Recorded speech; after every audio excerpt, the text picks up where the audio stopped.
Welcome to the first episode of Covertape Chaos, something I have been meaning to do for ages.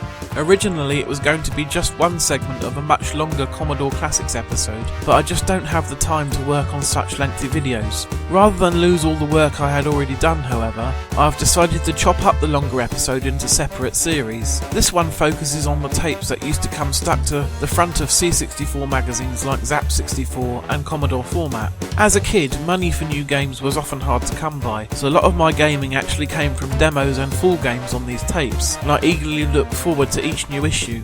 I remember buying the first issue of this magazine very clearly.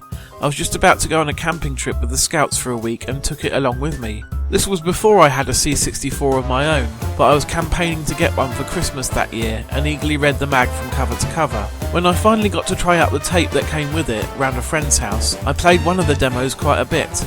Looking back now, do the contents hold up, and do the demos still make me want to seek out the full versions of the games?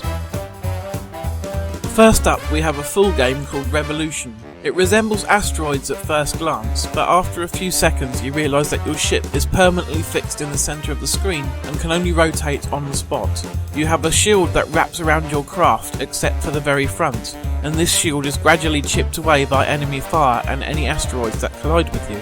The aim of the game is to shoot the asteroids flying towards you and collect the red energy crystals that come out of them. Once you've collected a certain amount, your ship will start to glow, and you can boost off the screen to the next harder stage. Things are complicated by the various different types of alien ship that will attack you, but there are blue crystals that grant you a range of different power-ups, such as improved firepower, faster shots, quicker rotation and more. In addition to this, there are occasionally yellow crystals that give you a smart bomb in order to clear the entire screen.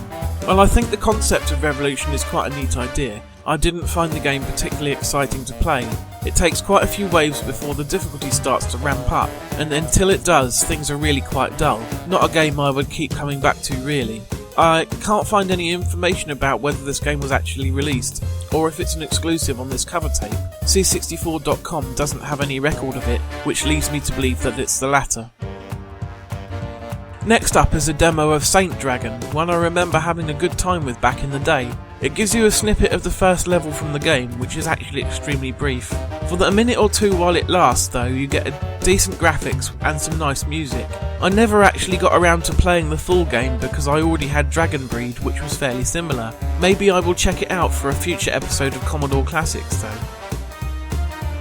Now for another full game, and one I couldn't really make any sense of. The instructions in the magazine don't really give you much of a clue how to play Talsetti. They just advise you to type in launch to start and that you'll figure the rest out yourself. Yeah, right. There's no way I would have had the patience to figure out this game as a kid, but for the record, here is what you're supposed to do according to Wikipedia. The planet Talsetti 3 consists of several cities, which themselves consist of clusters of buildings with their defensive laser towers and patrolling robot hunter ships. The player's skimmer can dock with some of these buildings and find parts needed to help shut down the central reactor, as well as refuel and find vital information. Okay then, that would have been nice to know before going in. For the record, this game was quite well received by the press at the time of its release, and it's quite impressive from a technical perspective. It's just not very intuitive to figure out going in blind. Here's the demo that I would play over and over again when I first got this tape. Iron Man, or to give it its full name, Ivan Iron Man Stewart's Super Off-Road Racing. It's basically a version of the classic Super Sprint with dirt tracks and trucks bombing around instead of Formula 1 style cars. The demo only gives you one single track to play with and no upgrades, but it lets you play for as long as you want and also features multiplayer.